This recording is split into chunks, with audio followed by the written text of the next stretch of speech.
Good evening, beta.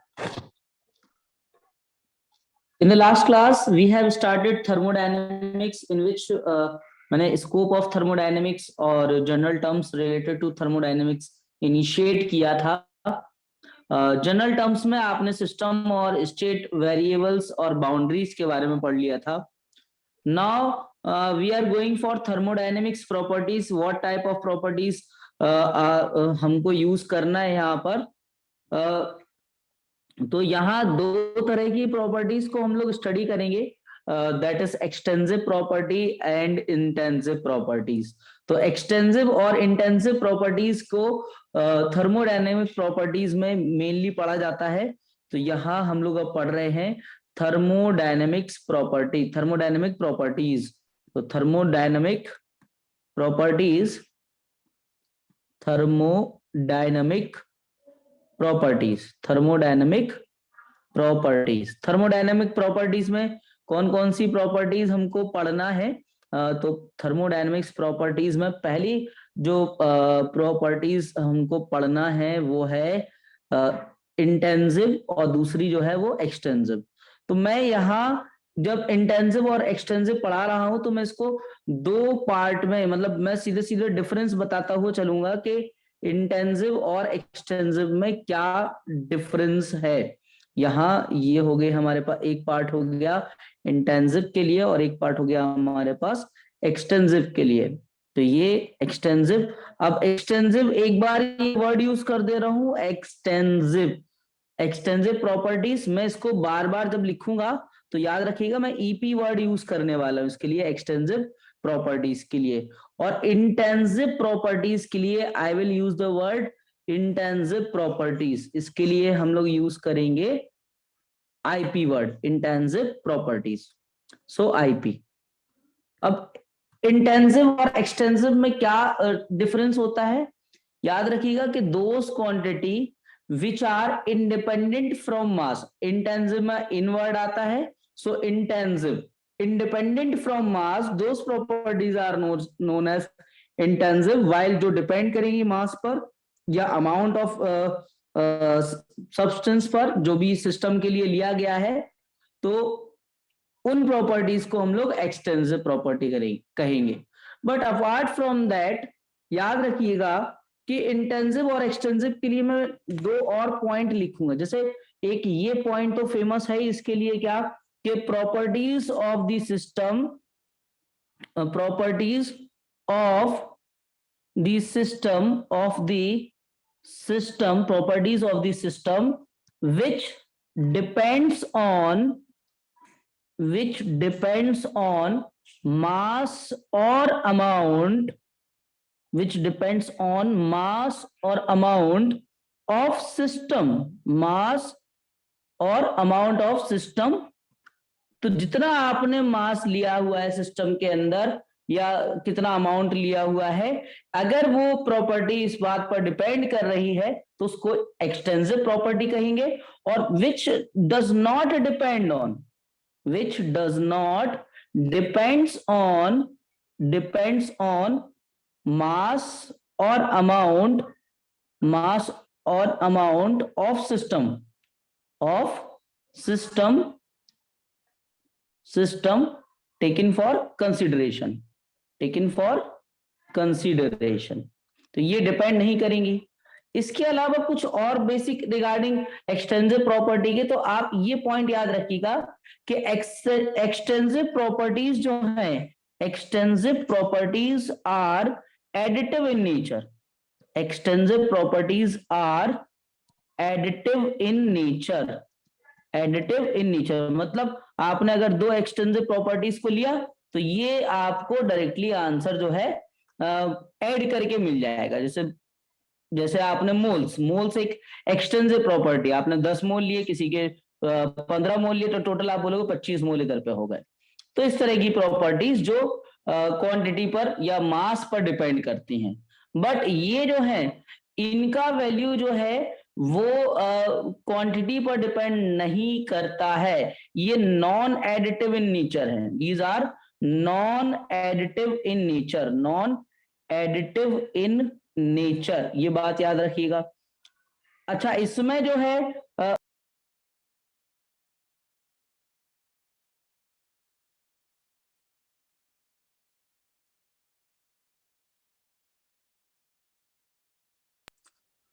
हाँ, तो there values जो है, मतलब इनका जो वैल्यूज है, there values changes their values changes on the division of on the division of on the division on the division of system to any number of part.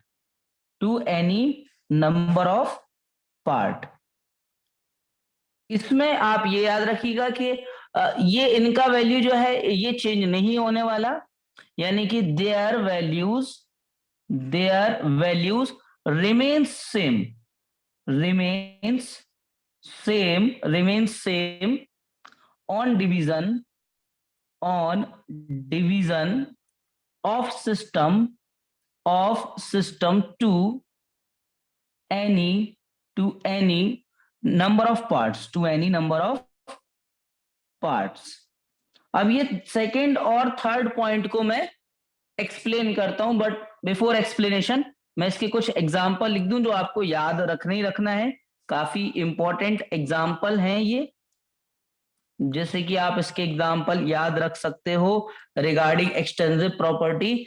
मास हो गया, वॉल्यूम भी एक हमारे पास प्रॉपर्टी होती है, मोल्स जो है, या एंथैल्पी है, एंथैल्पी को भी आप कह सकते हो, इंटरनल एनर्जी को भी आप कह सकते हो, एक्सटेंसिव प्रॉपर्टी है। इंटरनल एनर्जी ये एक्सटेंसिव प्रॉपर्टी है। एंट्रोपी आप कह सकते हो, कुछ फिजिक्स वाले भी टर्म्स यूज कर लें, जैसे रेजिस्टेंस आप कह सकते हो, या कंडक्टेंस आप कह सकते हो। रेजिस्टेंस हो गया, कंडक्टेंस हो गया, या हीट कैपेसिटी हो गई। तो ये ऑल आर जो है ये सारे के सारे हमारे पास एसेट्रा हीट कैपेसिटी। सो ये सब जो है एक्सटेंसिव प्रॉपर्टी के एग्जांपल हैं। इंटेंसिव के कौन है, जैसे प्रेशर हो गया, इसके एग्जांपल्स जो हैं ये आप लिख सकते हो इंटेंसिव में, कि प्रेशर हो गया, टेम्परेचर हो गया, प्रेशर, टेम्परेचर, और density, you can say density जो है ये भी इंडिपेंडेंट है क्वांटिटी पर। डेंसिटी, कंसंट्रेशन में बेसिकली हम लोग कंसंट्रेशन टर्म्स आपने पढ़े होंगे, तो कंसंट्रेशन में आप कह सकते हो मोलैरिटी, नॉर्मेलिटी, तो कंसंट्रेशन जो हम लोगों ने पढ़ रखे हैं। सो कंसंट्रेशन टर्म्स में कह सकता हूँ कि कंसंट्रेशन टर्म्स तो आपने उनके नाम सुन रखे हैं, लाइक मैं एग्जांपल लिख दे रहा हूँ, मोलैरिटी, नॉर्मेलिटी, काफी सारे आपने नाम सुन रखे हैं। मोलैरिटी, नॉर्मेलिटी ये भी जो है कंसिडर किए जाते हैं एज अ इंटेंसिव प्रॉपर्टी। इसके अलावा मेल्टिंग पॉइंट आप कह सकते हो, मेल्टिंग या बॉइलिंग पॉइंट हो गया, या बॉइलिंग पॉइंट हो गया, ये भी इंटेंसिव प्रॉपर्टी है। बॉइलिंग पॉइंट हो गया, और आप कह सकते हो रेजिस्टिविटी। रेजिस्टेंस याद रखना कि रेजिस्टेंस जो है वो एक एक्सटेंसिव प्रॉपर्टी है, बट रेजिस्टिविटी जो है वो एक इंटेंसिव प्रॉपर्टी है। रेजिस्टिविटी के अलावा आप कह सकते हो रिफ्रैक्टिव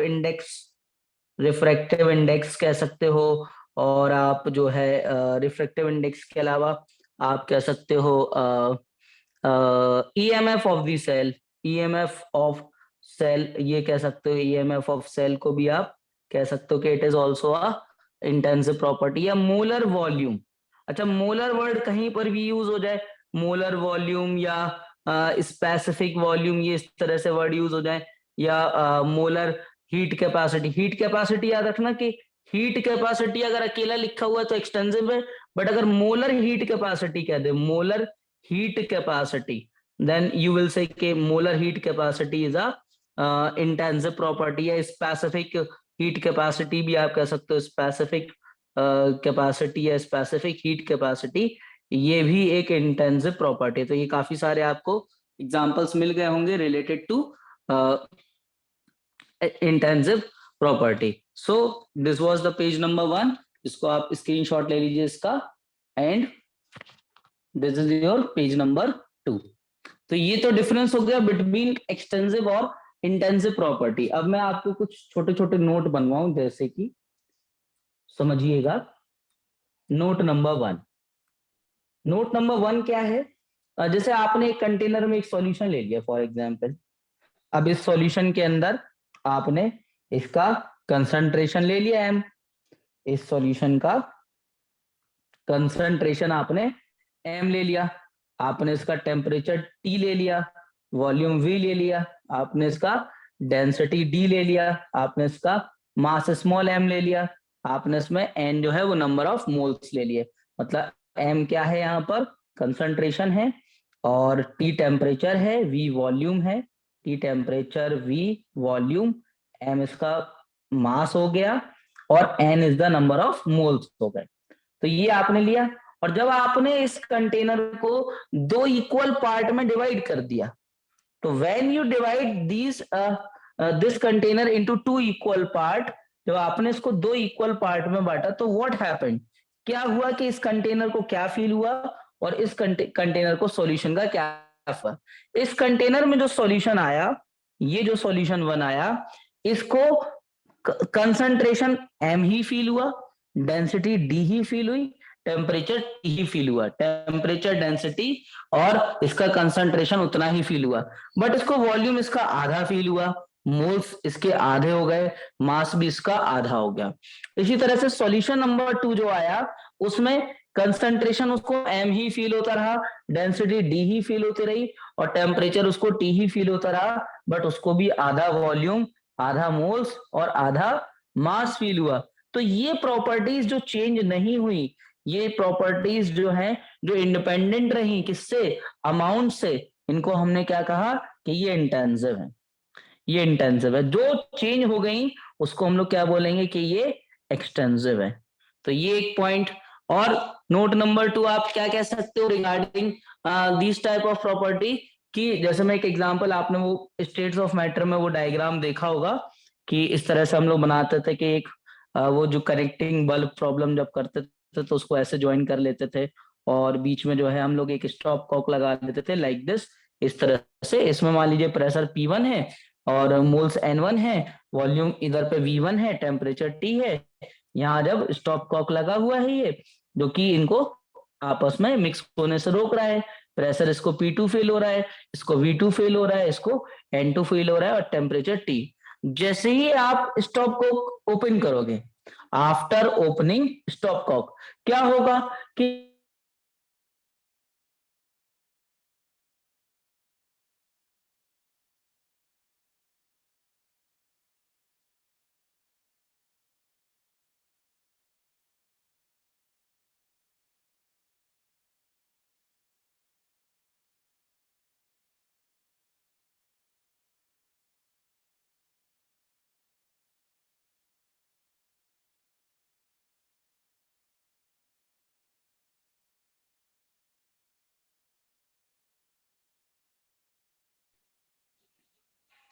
तो बेटा हम लोग ने क्या देखा कि अगर स्टॉप कॉक को ओपन किया जाए, तो on that situation what will happen, जो गैसेस का प्रेशर होगा दैट विल नॉट ऐड, जो टेम्परेचर होगा वो भी ऐड नहीं होगा, ओनली जो एक्सटेंसिव प्रॉपर्टीज हैं वो प्रॉपर्टीज ऐड होंगी, और जो इंटेंसिव प्रॉपर्टीज हैं वो प्रॉपर्टीज डायरेक्टली ऐड नहीं होंगी। तो ये आप एक छोटी सी पॉइंट को, मतलब जैसे ये प्रेशर P1 था, ये N1 था, टेम्परेचर T ही था, वॉल्यूम जो था वो V1 था, यहाँ पर प्रेशर जो है वो चेंज हो गया था, it was P2, it was volume was V2, moles जो है वो हमारे पास ये N2 थे, और टेम्परेचर T था, ये बीच में एक स्टॉप कॉक लगा हुआ था। तो आफ्टर ओपनिंग स्टॉप कॉक, जब इसको ओपन किया गया स्टॉप कॉक को, तो ऑन ओपनिंग स्टॉप कॉक, या ऑन स्टॉप कॉक को जब ओपन कर दिया गया, so on opening stop cock क्या हुआ कि गैसेस फ्लो करने लगी तुरंत higher pressure to lower pressure, ताकि प्रेशर मेंटेन हो जाए। जो टोटल प्रेशर इस फिर कंटेनर को फील होगा वो बिटवीन द P1 और P2 के बीच में ही फील होगा, तो वी टोटल हम लोग कह सकते हैं कि वो ऐड हो जाएगा, और जो मोल्स टोटल होंगे वो भी ऐड हो जाएंगे, बट बाकी जो क्वांटिटी है जैसे पी टोटल जो होगा ये P1 प्लस P2 के इक्वल नहीं होगा, या हमारे पास ये पॉइंट नंबर 2 चल रहा था, और जो टेम्परेचर जो होगा वो भी T1 प्लस T2 नहीं होने वाला, टेम्परेचर भी higher temperature to lower temperature की तरफ जाकर के वो पूरे सिस्टम का टेम्परेचर बैलेंस करने की कोशिश करेगा। तो ये था पॉइंट नंबर 2। अब नोट का point number 3, take the screenshot of this page.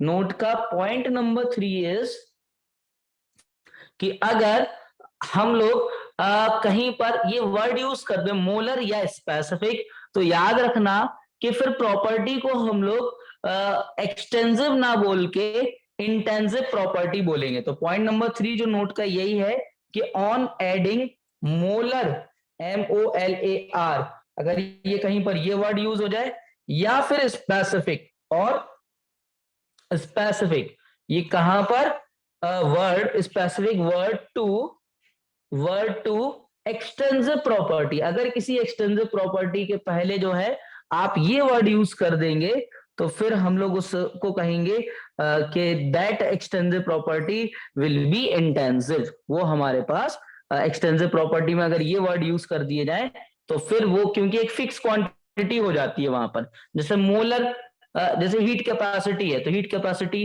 वो है कि कितना अमाउंट ऑफ हीट जो है उसके एक मास को चेंज करने के लिए, उसका स्टेट चेंज करने के लिए रिक्वायर्ड है। तो मोलर हीट कैपेसिटी में आपने 1 मोल फिक्स कर दिया, you are not changing the quantity. So ये जो मोलर और स्पेसिफिक वर्ड होते हैं ये एक क्वांटिटी को फिक्स कर देते हैं, और हमें पता है कि इंटेंसिव प्रॉपर्टी जो है वो क्वांटिटी पर डिपेंड नहीं करती है। अब क्योंकि यहाँ क्वांटिटी ही फिक्स कर दी तो फिर वो प्रॉपर्टी एक्सटेंसिव ना बच के फिर वो इंटेंसिव हो जाती, क्योंकि यहाँ पर एक क्वांटिटी आपने फिक्स कर दी। तो मोलर और स्पेसिफिक वर्ड जो है अगर किसी एक्सटेंसिव प्रॉपर्टी पर लगा दिए जाए तो हम ये कहते हैं कि then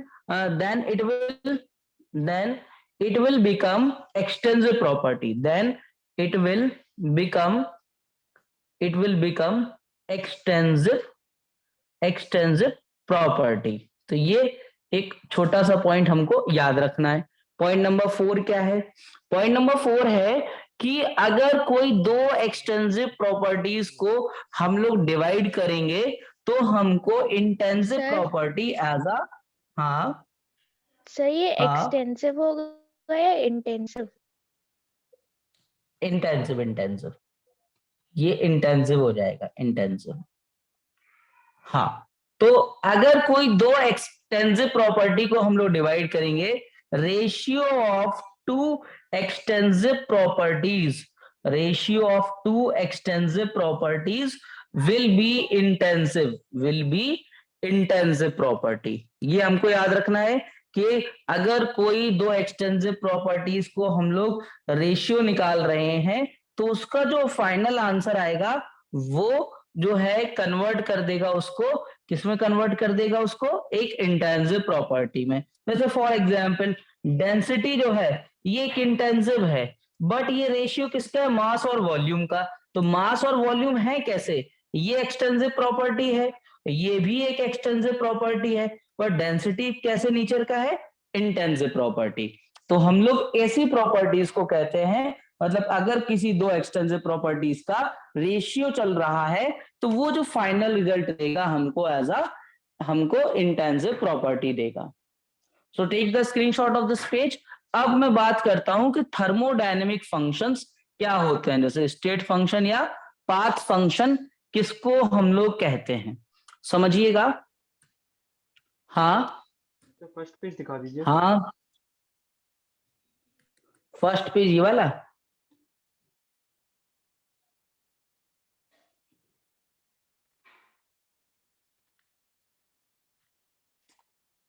चलो देखो, thermodynamic functions, thermodynamic functions.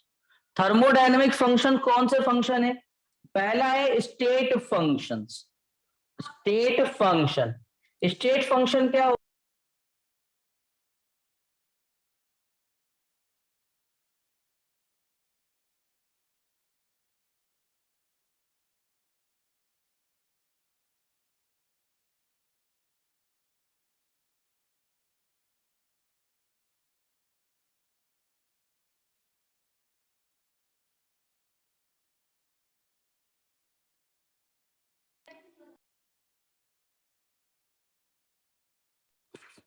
State function. बेटा स्टेट फंक्शंस कौन से फंक्शंस हैं?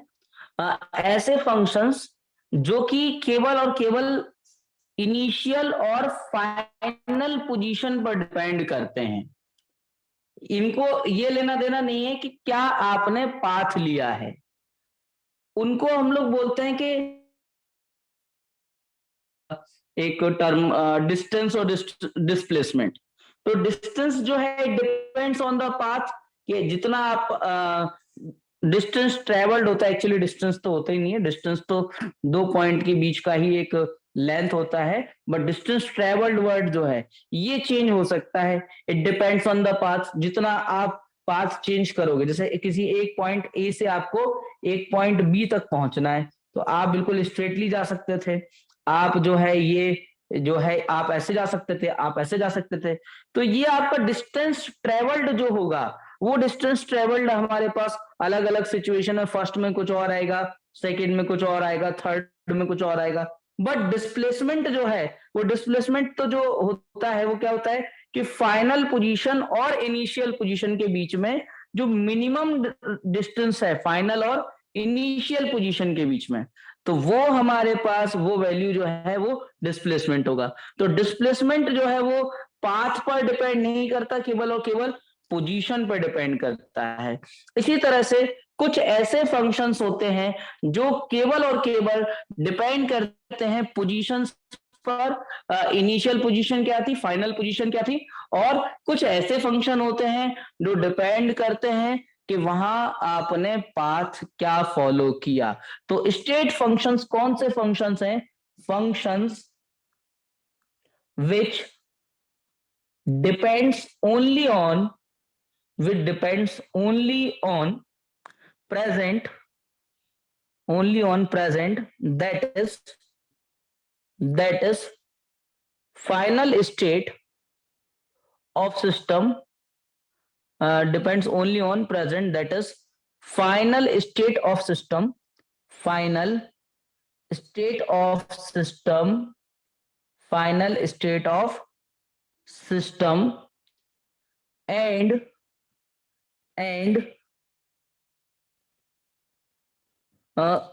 ये प्रेजेंट एंड फाइनल स्टेट कह सकते हो, present and final state of system, and are independent from their past as well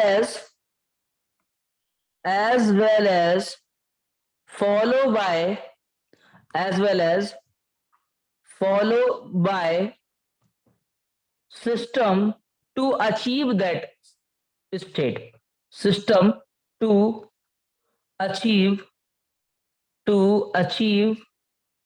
that state। जैसे फॉर एग्जाम्पल हमारे पास प्रेशर जो है वो एक स्टेट फंक्शन है। वॉल्यूम या आप कह सकते हो टेम्परेचर, ये तो है। इसके अलावा कुछ और भी होते हैं जैसे कि हग्स, HUGS, इसमें H जो है ये एंथैल्पी होता है, U जो है वो इंटरनल एनर्जी होता है, इंटरनल एनर्जी, और G जो है वो गिब्स फ्री एनर्जी चेंज होता है, गिब्स फ्री एनर्जी, और S जो है वो एंट्रोपी होता है। तो ये भी टर्म्स जो हैं ऑल आर, इनको हम स्टडी अभी करेंगे, एंथैल्पी को, इंटरनल एनर्जी को, गिब्स फ्री एनर्जी को और एंट्रोपी, इन सभी को हम लोग स्टडी करेंगे। तो ये सारे जो भी हमने देखे, these are basically state function है, क्योंकि ये इनिशियल और फाइनल पोजीशन पर डिपेंड करते हैं, ना कि किस पाथ से पूरा प्रोसेस हो रहा है उसको उससे कोई लेना देना नहीं है।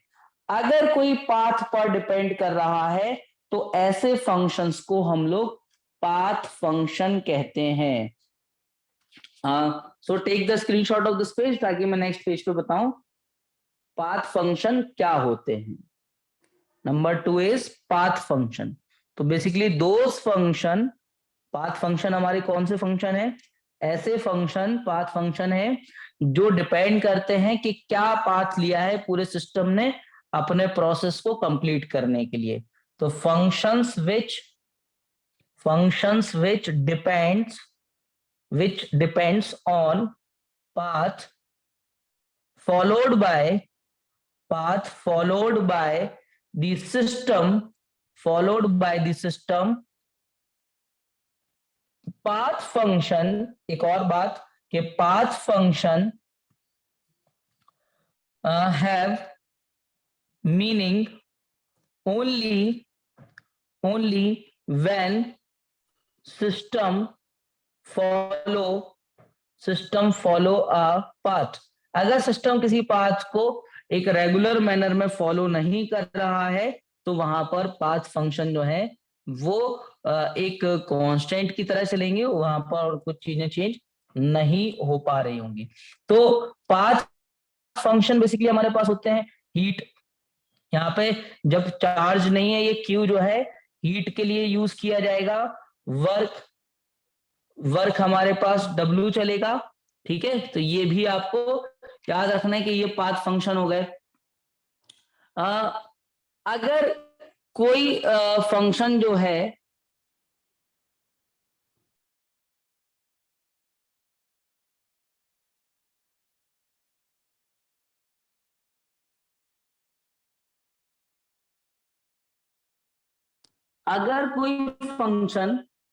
हमारे पास स्टेट फंक्शन है, तो स्टेट फंक्शन होने के लिए उसको मेनली दो सिचुएशंस को, दो कंडीशंस को फुलफिल करना होगा, तभी वो स्टेट फंक्शन में कंसीडर किया जाएगा।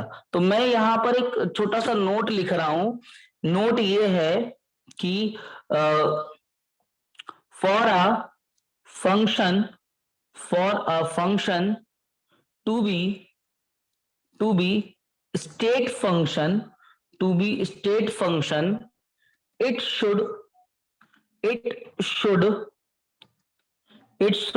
satisfied following two condition। पहला कौन सा कि change in state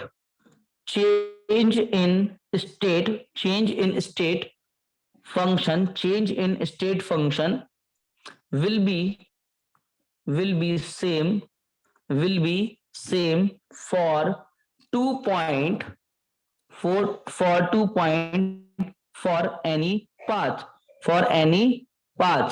मतलब क्या है, जैसे फॉर एग्जाम्पल आपने यहां किसी एक ए पॉइंट से बी पॉइंट तक पहुंचे अलग अलग पाथ से। ये हमारे पास मान लीजिए इस तरह से ये पाथ नंबर फर्स्ट हो गया, ये सेकंड हो गया, ये थर्ड हो गया। अब आपने जब इसका मान लीजिए ये कोई हमारे पास फंक्शन था फाइव, तो आपने इसका जब इंटीग्रेशन किया रिगार्डिंग ए टू बी, तो ये आपके पास आ गया 5b माइनस 5a। तो अगर ये पूरा का पूरा जो सिस्टम है ये फाइनल और इनिशियल पोजीशन पे, ये फर्स्ट सिचुएशन पे, सेकंड पे और थर्ड पे, तीनों पर ही सेम रिजल्ट दे रहा है, तो वो फंक्शन जो है स्टेट फंक्शन होगा। दूसरी कंडीशन क्या होती है कि cyclic integration.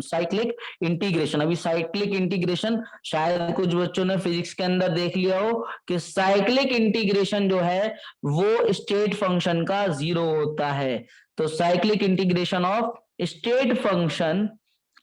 State function will be 0। ये साइक्लिक इंटीग्रेशन का मतलब क्या होता है कि आपने, ये मैं नेक्स्ट पेज पे दिखा रहा हूं कि आपने इस तरह से कोई सिस्टम पे जो है ये था, आपने यहां इस पॉइंट से शुरू किए और पूरा एक कंप्लीट आपने एक सर्कल बना लिया, या आप इसी पॉइंट से इनिशिएट किए आपने दूसरा बना लिया।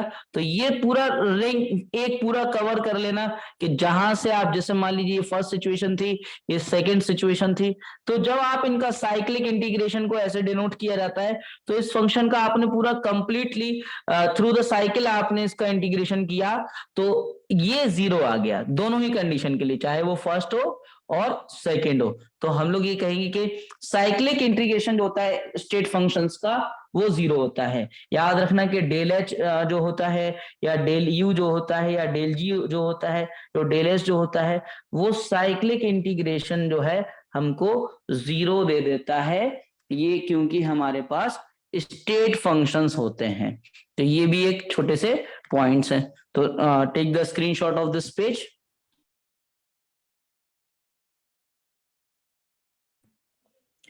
और ये दूसरा पेज, तो फोर्थ फिफ्थ दिखा दीजिए। फोर्थ पेज, ये रहा फोर्थ पेज।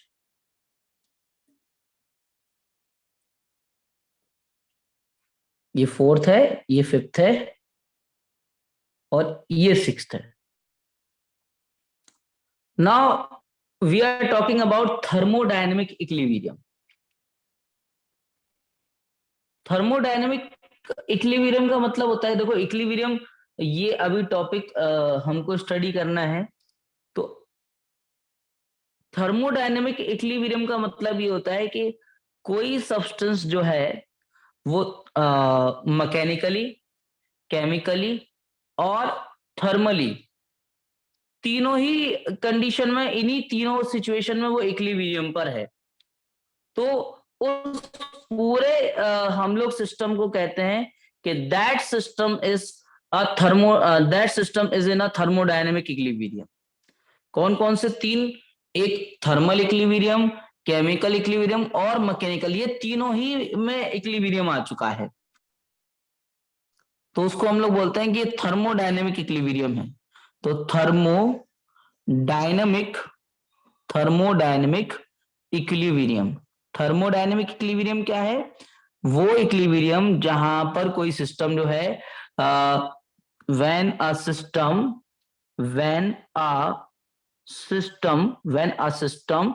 एट थर्मली और chemically as well as mechanically,